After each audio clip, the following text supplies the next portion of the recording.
성경 전체 기본적인 개론을 공부하면서 거기에 중요한 공감한 몇 가지 우리가 성경을 알 필요가 있다. 지난 시간에는 솔로몬에 대한 이야기를 나눴습니다. 결국 나중에 솔로몬은 하나님을 배반하고 우상을 섬기고 타락하게 됩니다. 결국 솔로몬의 타락으로 인하여 그 결과가 나오죠. 그 결과는 바로 하나님의 나라였던 그 이스라엘이 나누어지는 겁니다. 분열이죠. 분열의 결과는 결국 멸망입니다. 솔로몬의 타락의 결과가 무엇인가? 그것은 분열과 멸망이다. 이것을 우리가 분명히 알아야 됩니다. 실제로 솔로몬이 죽고 그의 아들이 이제 왕이 됩니다. 그의 아들은 르호보암입니다. 르호보암.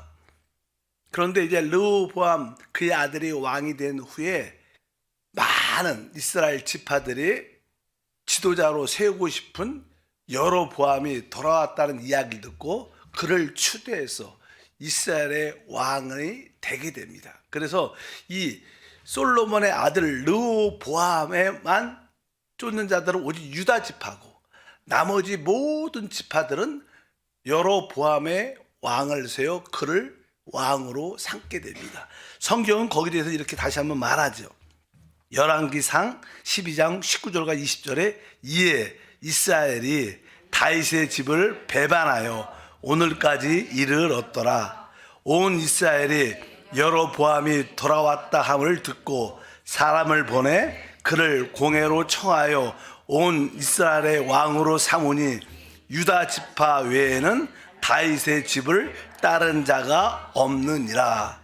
솔로몬의 타락으로 이제 하나님 나라 이스라엘 나라가 분열돼서 유다와 그 보통 남위치가 있으니까 남유대와 북이스라엘로 이렇게 나라가 나누어집니다. 보통 우리가 이스라엘의 정통성 있는 의미를 할 때는 이 유다를 의미하죠.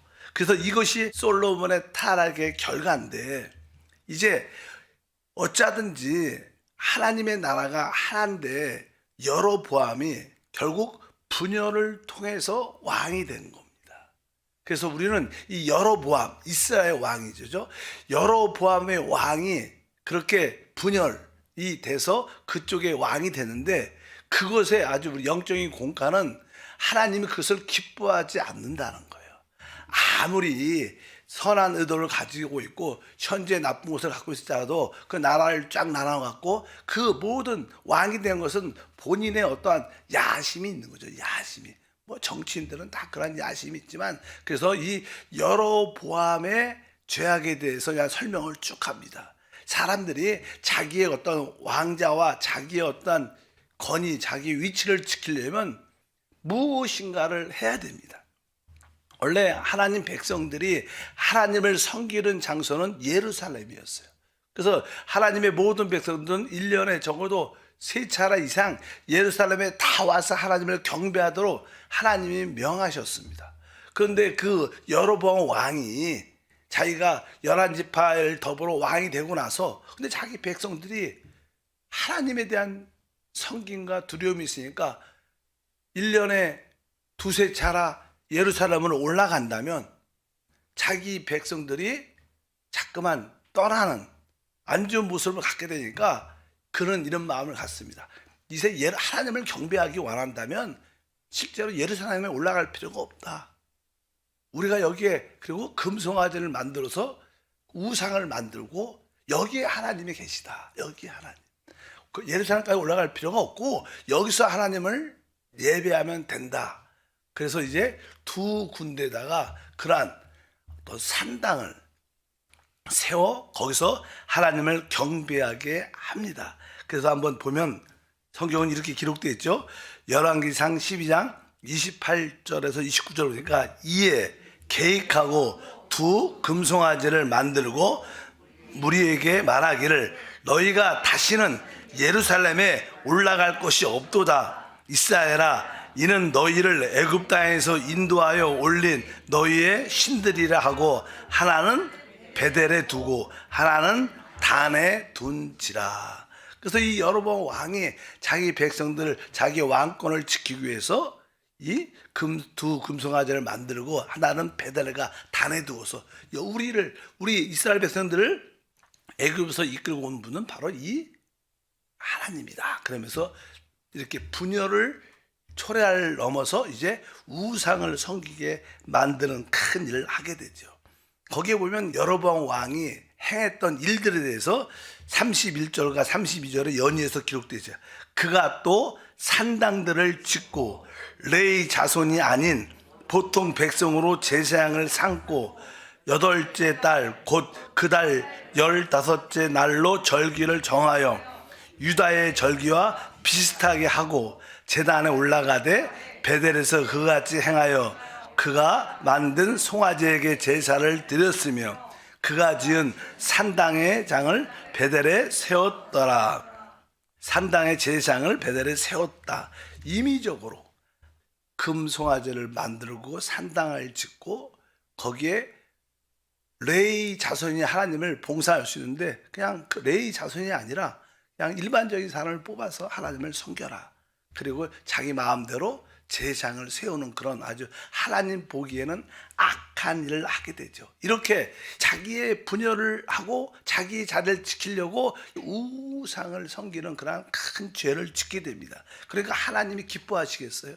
그러니까 하나님께서 내가 이 여로보암의 이 가문을, 이 집안을 완전히 쓸어버리겠다 이렇게 말씀합니다. 그러니까 우리가 분열되면요, 시간이 지나면 언젠간 다 사라지게 되어 있습니다. 하나님의 손은 금방 움직이지 않는 것처럼 보여요. 그러나 이 큰 영적인 매돌처럼 천천히 돌기 때문에 시간이 1년 지나고 3년 지나고 10년 지나면 어느새 다 무너져 있고 멸망을 당합니다. 뭐 하나님이 금방금방 손 안 대는 것처럼 보여도 결국 우리 모든 것이 하나님의 손 안에 있는 줄 믿습니다. 그래서 14장 10절 읽어보니까 그러므로 내가 여로보암의 집에 재앙을 내려 여로보암에게 속한 산에는 이스라엘 가운데 매인자나 노인자나 다 끊어버리되 거름더미를 쓸어버린 같이 여로보암의 집을 맑게 쓸어버릴지라.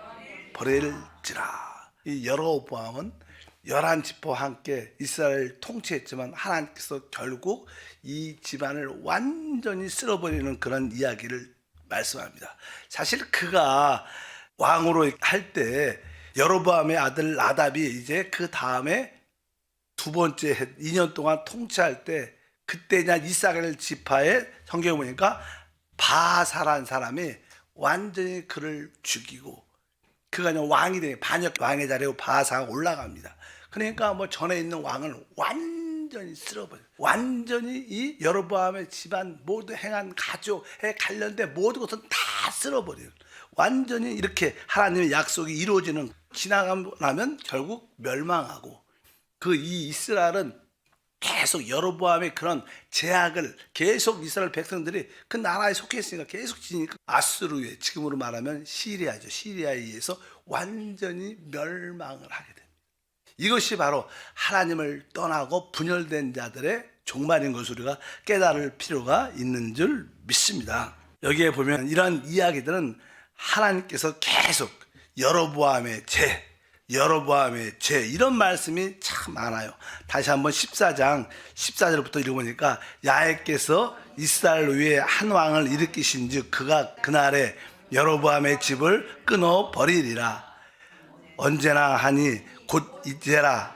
야훼께서 이스라엘을 쳐서 물에서 흔들리는 갈대아 같이 되게 하시고 이스라엘을 그의 조상들에게 주신 이 좋은 땅에서 뽑아 그들을 강 너머로 흩으시리니 그들이 아세라 상을 만들어 야훼를 진노하게 하였음이라. 야훼께서 여로보암의 죄로 말미암아 이스라엘을 버리시리니 이는 그도 범죄하고 이스라엘로 범죄하게 하였음이니라 하니라. 그래서 성경에 보게 되면 여로보암의 죄 이런 단어가 계속 기록되어 있어요. 바로 분열되는 거, 바로 그 결과 우상을 숭배하는, 하나님을 떠나는 것이 진짜 하나님 보기에는 악한 죄다. 그래서 보통 신약에서도 교회에 당을 짓게 하고 분열되게 하는 자들이 많이 있죠. 뭐 그것도 사실 실제로 많은 교회들이 특별한 이유도 아닌데 당을 줘서 교회가 갈라지는 경우가 참 많습니다. 아마 여러분도 그런 것을 많이 봤을 겁니다. 이런 것은 바로 그 배후에 사단의 역사가 있고, 이 분열되는 것은 결국 우리에게 하나님의 모든 축복을 상실하게 하는 겁니다. 그래서 원래 분열이라는 뜻은 이 성경의 신약에서는 이단의 원어입니다. 그래서 분열과 이단은 같은 의미를 갖고 있어요. 그래서 내가 분열되고 당을 짓는 것은 이단에 속한 것들이구나, 이런 두려움을 갖고 있어야 돼요. 우리가 늘 교회에서 뭐라 그래요? 하나됨을 지키자 그래요. 하나님의 뜻은요, 하나됨 안에 있어요. 그럴 때 모든 것이 이루어지는 줄 믿습니다. 그래서 분열의 무서움과 분열의 결과는 멸망이다, 이것을 분명히 알아야 될 줄 믿습니다. 17장 22절과 23절에 보니까 이스라엘 자손이 여로보암이 행한 모든 죄를 따라 행하여 거기서 떠나지 아니하므로 야훼께서 그의 종 모든 선자를 통하여 하신 말씀대로 드디어 이스라엘을 그 앞에서 내쫓으신지라. 이스라엘이 고향에서 아수르에 사로잡혀 가서 오늘까지 이르렀다. 그래서 그 이스라엘이 완전히 멸망하고, 여기 보니까 뭐 아수르에게 사로잡혔다, 뭐래 성경에 나는 아수르, 그러니까 이스라엘은 아수르에게 멸망을 당하고 유다는 바벨론에 의해서 멸망을 당합니다. 보통 우리가 이 아수르는 지금으로 말하면 시리아입니다. 시리아가 이스라엘을 완전히 멸망시키고 다 포로로 잡아가는 그런 사건이 기록되어 있습니다. 그래서 우리는 이러한 사건을 통해서 유다와 이스라엘의 그 사건들을 보면서 결국 거기에 많은 왕들이 있습니다. 유다에도 19명의 왕이 있었고 이스라엘에게도 19명의 왕이 있었는데, 그 왕들의 흥황은 그들이 하나님과의 어떠한 관계를 맺고 있는가, 하나님과의 관계에 대해서 올바랐으면 그 시대는 영적으로나 모든 경제적으로 축복이 있었어요. 그러나 하나님과의 관계가 깨어지면 항상 어려움과 심판이 있는 것을 우리가 기본적으로 알아야 됩니다. 우리의 신앙도 마찬가지죠. 늘 하나님과 합당한 영적인 관계를 갖고 있으면 거기는 은혜가 있어요. 그러나 하나님과의 관계가 잘못되어 있다면 우리에게는 많은 고난과 어려움이 있는 것을 분명히 우리가 알아야 됩니다. 그래서 유다의 왕들, 이스라엘의 왕들은 다 하나님과의 관계에 달려 있었다, 이것을 기본적으로 알아야 되고, 그것이 바로 그들의 흥황의 열쇠였다. 여러분들도 하나님과의 합당한 관계를 통해서 하나님을 누리시기를 바랍니다. 특별히 왕들 중에서 우리가 기억해야 될 왕, 특별히 하나님을 악하게 떠난 자들이 있습니다. 하나님을 악하게 대한 자들. 그 중에 하나가 어떤 사람이냐면 바로 우리가 아합이란 그런 왕비가 있습니다. 원래 이스라엘에 아합이란 왕이 자기 이방인 여자를 아내로 삼는데 그 여자의 이름이 이세벨이었어요. 이 여자는 우상을 섬기는 여자였어요. 그래서 그 왕비로 들어와서 이제 이스라엘 모든 백성들에게 하나님을 섬기는 자들, 제사장들을 핍박하고 죽이고 고통 가운데 하고 자기의 신을 섬기라고. 그래서 우리가 이세벨의 가르침, 신약에서 나오죠. 이세벨의 가르침을 받았다. 그래서 우리가 그냥 특별히 그냥 이세벨은 여선지자라고 표현을 하는데, 그래서 신약에서도 특별히 우리가 이 두아디라 교회, 보통 우리가 캐톨릭이라고 얘기를 많이 해요. 거기에서도 이세벨의 가르침, 여선지자의 가르침. 그래서 우리가 그래서 성경을 해석할 때 이 마리아에 대한 어떠한 사상을 가르치는 가르침이 이세벨의 가르침이라고 말합니다. 사실 우리의 신앙은 오직 하나님의 아들 그리스도입니다.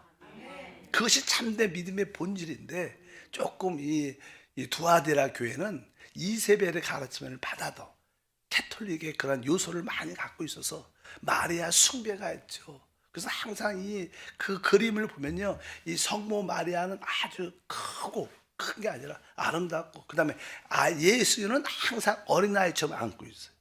그래서 모든 것이 항상 이 예수가 하시는 모든 일을 바로 마리아를 통해서 역사하고 기도도 응답된다. 그래서 거기 캐톨릭 보면 마리아요, 마리아 이름으로 기도해요. 그거 얼마나 무서운 겁니까? 누구 이름으로 기도해야 돼요? 우리 주 예수, 하나님의 아들 그리스도를 이루기로. 그것을 보통 이세벨의 가르침이라 그러는데, 바로 그 악한 이세벨이 바로 여기에 나오는 겁니다. 그래서 막 하나님의 종들, 또 우상을 가지고 와서 자를 따르게 하고 그 탐욕이 많아서 아주 좋은 땅들을 막 강압적으로 빼앗고 주지 않으면 죽여버리고 그런 아주 악한 왕의 아내 이세벨의 역사가 성경에 쭉 기록되어 있어요. 그것도 한번 기억하면 성경에 열왕기상 21장 거기에 대해서 이렇게 말합니다. 25절부터 26절 예로부터 아합과 같이 그 자신을 팔아 야훼 앞에서 악을 행한 자가 없음은 그를 그의 아내 이세벨이 충동하였음이라. 그가 야훼께 이스라엘 자손 앞에서 쫓아내신 아모리 사람의 모든 행함같이 우상에게 복종하여 심히 가증하게 행하였더라. 이 왕이 바로 이세벨 아내를 받아들임으로 말미암아 진짜 하나님 볼 때는 악을 행하는 이런 왕이 있었다는 것을 우리가 분명히 알아야 됩니다. 그래서 하나님께서 엘리야를 그에게 보냈습니다. 선지자를 보내서 회개하지 않으면 완전히 멸절될 것이다 이렇게 강하게 말씀하는데 회개하지 않죠. 이렇게 한번 악으로 빠진 사람은 회개하지 않아요. 그럼 나중에 그 다음 왕이 완전히 그 이세벨을 성벽에서 던져서 피가 성벽과 이 온 땅에 덧쳐지는 그런 죽음을 받게 하는 그런 무서운 일도 기억됐습니다. 특별히 엘리야가 경고의 말씀을 이렇게 합니다. 아합에게 21장 21절과 23절을 읽어보니까 야훼의 말씀이 내가 재앙을 내게 내려 너를 쓸어버리되 내게 속한 남자는 이스라엘 가운데 매인자나 노인자를 다 멸할 것이요 또 내 집 느밧의 아들 여로보암의 집처럼 되게 하고 아히야의 아들 바하사의 집처럼 되게 하리니 이는 내가 나를 노하게 하고 이스라엘이 범죄하게 한 까닭이니라 하셨고 이세벨에게 대해서도 야훼께서 말씀하여 이르되 개들이 이스라엘을 성읍 곁에서 이세벨을 먹을지니라. 이렇게 하나님께 반역하고 우상을 섬기고 결국 그의 결론이 이렇게 멸망당하는 그런 사건이 쭉 기록되어 있습니다. 뭐 한 가지만 더 하면 이제는 성경에 마지막 왕들이 있어요. 마지막 왕들도 하나님께 돌이키지 않습니다. 한번 이렇게 잘못 타락을 하게 되면 돌이키기가 쉽지 않으니까 결국 아까 이스라엘도 아수르에 의해서 완전히 멸망하고 또 유다도 바벨론에 의해서 완전히 멸망해서 모든 것을 잃어버리고 포로가 되는 70년의 포로의 기간을 갖게 되는 게 근데 왜 이스라엘 백성들이 나라를 잃어버리고 70년 동안 포로가 되었는가? 그것은 뭐예요? 하나님을 떠났고 우상을 섬겼고 또 하나님의 모든 백성들을 타락하게 만드는 그런 왕들과 제사장들의 문제점이었죠. 사실 영적으로 이 시대도 어떻게 보면 이런 요소들도 많이 성도들 가운데 있지요. 사역자들 가운데 우리가 이런 말씀을 배우면서 항상 경고를 받아야 될 것이다. 개인적인 신앙도 한번 경고를 받을 필요가 있다는 것을 분명히 알아야 될 줄 믿습니다. 결국 이 아수르 왕은 아까 이러한 하나님을 떠나고 우상을 섬겼던 돌아오지 않는 이스라엘을 멸망시키는 그래서 열왕기하 17장 6절이니까 호세아 제9년에 아수르 왕이 사마리아를 점령하고 이스라엘 사람을 사로잡아 아수르로 끌어다가 고산 강가에 있는 할라와 하볼과 메대 사람의 여러 고을에 두었더라. 그러면서 그들은 실제로 모든 하나님의 심판을 처절히 받게 되고 하나님이 경노할 수밖에 없는 그런 상황이 됩니다. 이것이 이스라엘의 멸망의 모습이고 아까 또 유다 나라도 결국 하나님께 돌이키지 않습니다.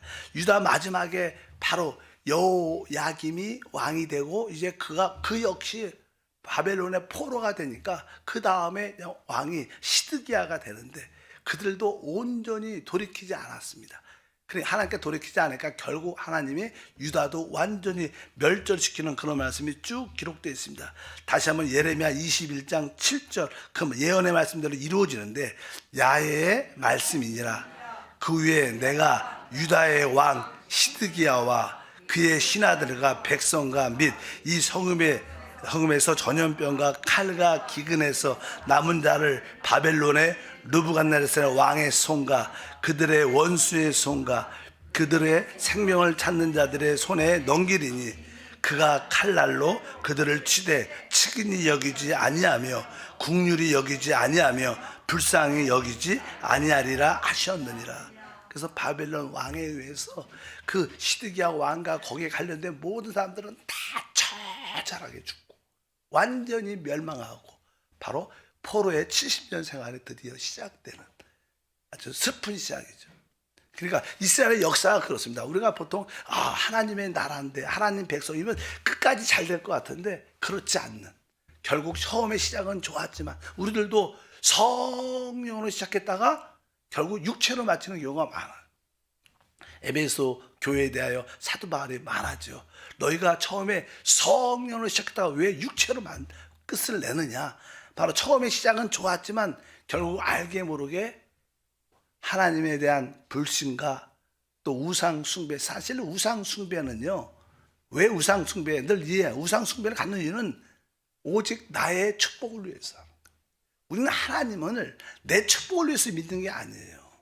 하나님을 사랑하고 그분을 경배하고 그분이 베푸신 은혜에 감사함으로 주님을 섬기는 것이지, 꼭 나의 필요, 내 축복을 위해서만. 이것이 사실 기본적인 우상 숭배의 원인이 될 수 있습니다. 그래서 우리는 우상 숭배의 기본적인 원칙은 나의 축복을 위해서. 그래서 사실 보통 많은 종교들은 다 우상 숭배이죠. 왜? 그들은 자기의 변화에 관계없이 그냥 내가 섬기는 종교에서 나에게 축복만 주면 돼요. 내가 변화될 마음은 전혀 없습니다. 그것이 뭐예요? 우상 숭배를 보통 그렇게 기복신앙이라 기복신앙. 나의 상태에 관계없이 복만 주면 되는 거예요. 그것이 뭐예요? 바로 기복신앙이고 우상 숭배의 기본 원칙입니다. 우리는 하나님 안에서 하나님의 사람으로 변화돼서 하나님을 기쁘게 하시는, 하나님의 뜻과 목적을 이루는 그러한 변화의 삶을 사는 게 우리의 신앙인 줄 믿습니다. 그런 거에 관계없이 복을 위해서 우상 숭배를 갖게 되는 그런 요소. 그래서 우리 안에는 우상 숭배가 많죠. 그래서 신앙에서 바로 탐욕이 우상 숭배다 그 말이에요. 신앙에서 뭐래요? 탐욕이 뭐예요? 왜? 그 욕심을 이루려고. 욕심 때문에 돈, 욕심 때문에 지, 명예, 자랑, 욕심 때문에. 그것이 곧 뭐예요? 우상 숭배다. 우리는 하나님을 섬기는 이유와 목적을 분명히 알아야 이렇게 결말이 나지 않고 진짜 하나님께서 우리를 지키시고 축복하시는 줄 믿습니다. 마지막으로 대하, 역대하 36장 21절에 그 결론이 뭐냐? 이에 토지가 황폐하여 땅이 안식년을 누린같이 안식하여 70년을 지냈으니 야훼께서 예레미야 입으로 하신 말씀이 이루어졌더라. 그래서 이스라엘은 아수리아에, 또 유다는 바벨론에게 완전히 멸망하고 거기에 왕과 또 똑똑하고 또 제사장과 쥐 있는 모든 사람들은 다 포로로 끌려가. 그리고 몇 년을? 70년을 포로로 지납니다. 70년이요. 우리 한 세대입니다. 우리가 태어나서 죽는 건 70년이야. 긴 기간이죠. 이스라엘의 모든 한 세대가 우상을 섬기고 하나님을 없던 모든 세대가 한 세대가 지나가게 이렇게 끝납니다. 그리고 나서 이제 하나님의 약속대로 예레미야가 이스라엘 백성들이 포로로 70년 있을 거라고 말씀하고, 그리고 때가 되니까 하나님이 다시 회복하는 거예요.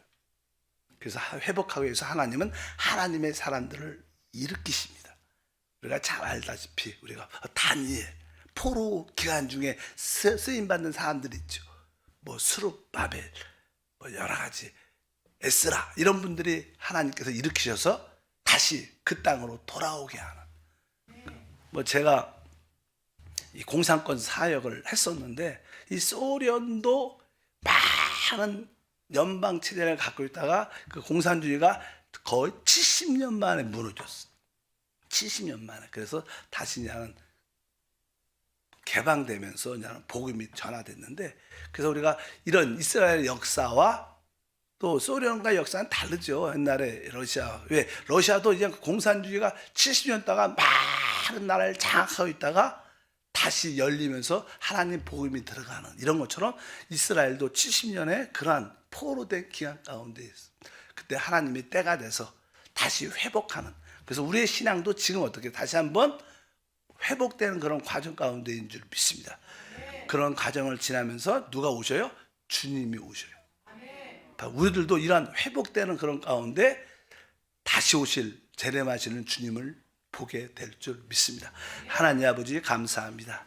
다시 한번 다윗부터 시작해서 하나님 나라의 그 전성시대와 또한 솔로몬의 타락으로 나라가 분열되고 또 왕과 제사장들과 백성들의 타락으로 나라가 분열되며 결국 아수르와 바벨론에 의해서 완전히 한 나라가 멸망되어 포로되는 그런 과정을 봅니다. 이것이 우리 신앙 가정 가운데도 많이 있습니다. 다시 한번 이러한 것이 우리의 경고가 되고 깨달음이 되고 하나님에 대한 절대적인 신앙을 지키는 은혜가 되게 하옵소서. 오늘도 새벽을 깨웁니다. 성령을 따라 기도하게 하옵소서. 예수 이름으로 기도합니다. 아멘.